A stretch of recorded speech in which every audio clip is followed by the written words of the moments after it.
Hello, welcome to Lunch Bunch.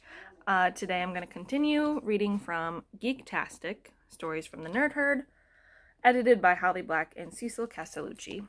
The story we've been reading is called The Stars at the Finish Line. It's by Wendy and it is about two high school, I think they're juniors or seniors, but we think they both want to be astronauts. We found out that our narrator, Petra, does not actually want to be an astronaut, but has fallen in love with Tabitha. But they've been kind of competing, in school, trying to get the best grades, trying to make sure they're in the best physical shape so that they can both work for NASA and be astronauts, even though Petra has kind of realized that's not what she wants for her future. So they are on their way to do this. It's called the Messier Marathon, so they're looking up things in the night sky, all in one night, looking up 110 objects, stars, nebula, things like that. And so they have just arrived. 2 hours later, we pull into the makeshift parking lot that is full of cars from states as far as Illinois. Our 31-degree latitude is worth driving for. Up north, they wouldn't get to see everything.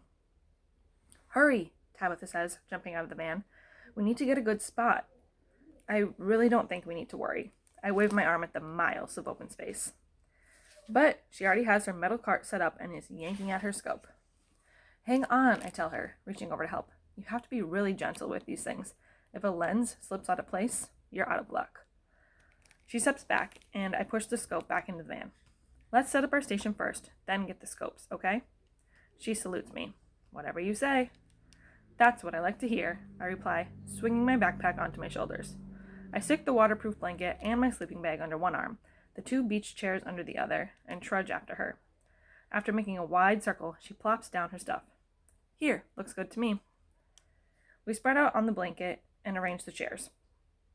Reaching into my backpack, I line up a gray hooded sweatshirt, a battery-operated alarm clock, a bottle of Tylenol, 4 bottles of water, 4 cans of Coke, long underwear, 4 peanut butter / jelly / fluff sandwiches, a regular flashlight, a red bulbed flashlight, extra C, AA, and AAA batteries, an assortment of eyepieces, a dew cap for the scope, a wool hat, my Marathon Observer's logbook, my well-worn copy of Peterson's Field Guide to Stars and Planets, laminated sky charts, an extra pair of socks, my cell phone that probably wouldn't get a signal anyway, a foldable tripod, a pair of fingerless gloves, the digital single-lens reflex camera I spent a year of lawn mowing money on, 4 granola bars, 4 apples, and a thermos to fill with hot chocolate later.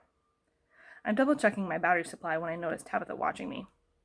Suddenly, she grabs my now empty backpack and starts frantically searching through it. Where is it? She says, rummaging into its depths. She makes a big show of turning it upside down and shaking it. It's got to be here somewhere. I snatch the knapsack. What are you looking for? The kitchen sink. You have everything else, so figure it's got to be here. Wow, I didn't know you had such an outstanding sense of humor. I'm carefully replacing my supplies. I hope you're as prepared as I am, or you're going to be mighty cold and hungry tonight. She grabs the field guide. At least I'll have good reading. I grab it back. Not if you don't have a flashlight. Of course I have a flashlight. She reaches into her bag and holds up a small white plastic flashlight with a picture of Hello Kitty on it. You're kidding me. Do you know how dark it's going to get out here? Darker than you've ever seen in your life. That thing doesn't look strong enough to shine more than 3 feet. She frowns and turns it around in her hand. Then she grabs my red bulbed flashlight before I can stuff it back into my bag. I'll just use this one then. You don't need 2. As a matter of fact, I do. The red one is so you don't ruin your night vision. I'll use it to consult my charts once it gets dark. You mean we'll use it, she says, to consult our charts. I look up, surprised. I thought you didn't want my help. Her eyes darken. Fine, she says, her voice clipped. You're right. She turns on her heel and marches towards the tent marked break station. I watch as she strikes up a conversation with a young couple setting up a huge coffee machine. Well, that probably could have gone better. I didn't say I wouldn't help her. I just thought she didn't want me to. She didn't have to storm off like that. She can be so annoying. I busy myself by setting up my scope. I want to make sure it's completely cooled down by the time twilight arrives. I align the scope's finder, then calibrate my eyepiece. Tabitha still hasn't returned by the time I'm done, so I grab one of my sandwiches and wander around greeting people I know from the club. A big group of kids, mostly made up of Boy Scouts and Girl Scouts, ask for help setting up the telescopes. It's fun, seeing all the different types. The troop leaders show me their plan of attack for the night, and I make a few tweaks to it. By the time I get back to our blanket, probably another 50 people have arrived, and their varying scopes are glinting in the last of the sun. It's such a big space that everyone has allowed a sizable distance between themselves and their neighbors. Tabitha is lying on her belly reading my Peterson's guide. I tap her shoulder lightly. Hey. Hey, she replies, not glancing up from the page. Sorry about before, I say, flopping down into the chairs. I'm happy to help. You just never, asked before. I almost add how, in order to ask me, she would have to talk to me, but I don't want to start another fight. Maybe not, she admits, but I'm asking now. I may be a little out of my league here. I mean, I don't know M30 from M29. I laugh. That's easy. M29 is an open cluster, and M30 is a globular. She rests her hand on my ankle and says, I'm serious. I may never wash my ankle again. Okay, we'll do it together. I manage to choke out. Her shoulders visibly relax and she smiles, releasing her hand. Cool. I was afraid you'd say no. I thought maybe you'd want to keep it off my college apps. I can feel the memory of each individual finger imprinted on my leg. I wish she'd touch me again. I clear my throat and I say, no worries. I already have those other observing programs under my belt. I can share this one. That's right, she says with mock seriousness. You're already a sky puppy. What can beat that? She pops open a can of Coke, my Coke, and takes a long swig. I pretend to be insulted. Hey, the sky puppy has a long and honored past. She laughs. Maybe I should try to get my pin. I pop open another of the Cokes. Too late. You can only do it before you're 10 years old. So I guess this is my only chance to get a pin in anything, she says, suddenly serious. No, there are others. She shakes her head, but doesn't reply. I wonder why she's never studied astronomy before. It just seems like a strange subject to have overlooked by someone who wants to fly through space. I lean back to check out the sky. The sun has turned the horizon a deep orange pink, which normally I would stop to admire. But now it's time to get focused. There it is, I announce, eagerly pushing myself out of the chair. I can see others around me getting down to work too. M74? Where? You can see it already? Tabitha cranes her neck in all directions. That wasn't so hard. 1 down, 109 to go. I laugh. Not M74, just the North Star. I need to use it to make the final alignments on my scope. A few minutes later, whoops and yelps fill the air. Here we go, I call to Tabitha. Grab the logbook. M74 this time? She asks. Yep. I swing around to the west until I find Aries. I follow it down into Pisces until I have the general area. Then I get behind the scope. I've found M74 before, but not at this time of year.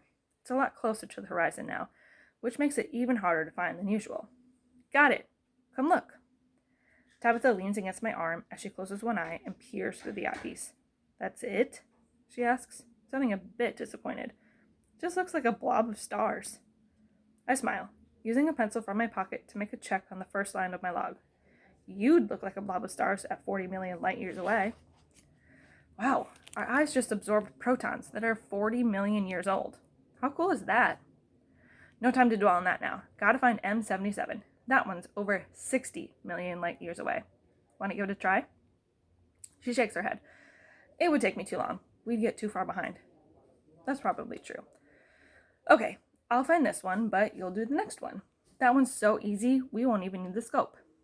Once I find Delta Cetus, the closest star to M77, it only takes a minute to find the spiral galaxy. I show it to Tabitha, who admits it looks slightly less like a blob than the first one. At this rate, we'll be done before midnight, she says, dramatically crossing it off of our list.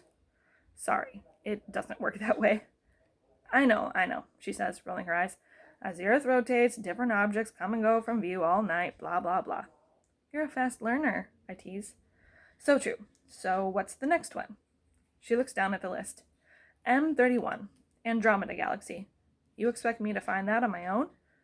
I stand as close as I dare, which is to say close enough to smell her hair, but not close enough to feel it, and point out the 5 stars that form the W shape of Cassiopeia. Then I gently lift her arm. Make a fist. She looks doubtful, but does it. Now move your fist so it's directly under the lower part of the W and hold it there. I get distracted for a second by the graceful way her sleeve slips down toward her shoulder, and I freeze up. Arm getting tired here, she says impatiently. Sorry. I hand her the binoculars. Now, look right below your fist and scan the area for a bright blob with faint light coming off both sides. It takes a while for her to coordinate looking through the binoculars without moving her fist out of position. Standing so close to her as darkness falls all around us is kind of making me breathless. Then I hear a sharp intake of breath from her. I think I found it. Does it look kind of like a flying saucer? I smile, proud of her. Yep, that's it. Congratulations, you now know how to find Andromeda and Cassiopeia. You're on your way. She lowers her fist and the binoculars and beams at me. For a few long seconds, neither of us moves. My heart starts beating crazily. The stars are coming out in full force now. I've never had a more romantic moment. Should I kiss her? What are you waiting for? She says. She does want me to kiss her. What if my lips don't line up right with hers? What if we bang noses? She's waiting. I hope for the best, pucker slightly, and lean in. The binoculars whack me on the forehead as she lifts them to her eyes. Well, she says, seemingly unaware that she just wounded me. Aren't you going to show me more stuff? Thoroughly humiliated, I rub my forehead. What are you waiting for? Clearly didn't mean the same thing to her as it did to me. Did she know I was trying to kiss her? Is that why she moved the binoculars? Should I be humiliated? Before I can apologize, she cries, "Oh no, look at that huge cloud." I follow her gaze, but the sky, almost totally dark now, looks perfectly clear to me. What cloud? That long one. She waves her arm in an arc clear across the sky. Is it going to mess everything up? Her eyes search mine in a panic. I'd laugh, but my mood is kind of low right now. That's not a cloud. It's the Milky Way. You're looking at the edge of our galaxy. Huh? She bends her neck back and stares. I'm sure I would have noticed that before. You have to be somewhere like this, far away from any city lights. A few hundred years ago, everyone on Earth could see it. I swallow my wounded pride and say, "Come on, we've got to keep moving down the list." Uh-huh, Tabitha replies, staring at the Milky Way. Whatever you want. If only that were true. All right, we will pause here, and next time we will be able to finish the story and see what happens between Tabitha and Petra. Thank you for listening. Bye.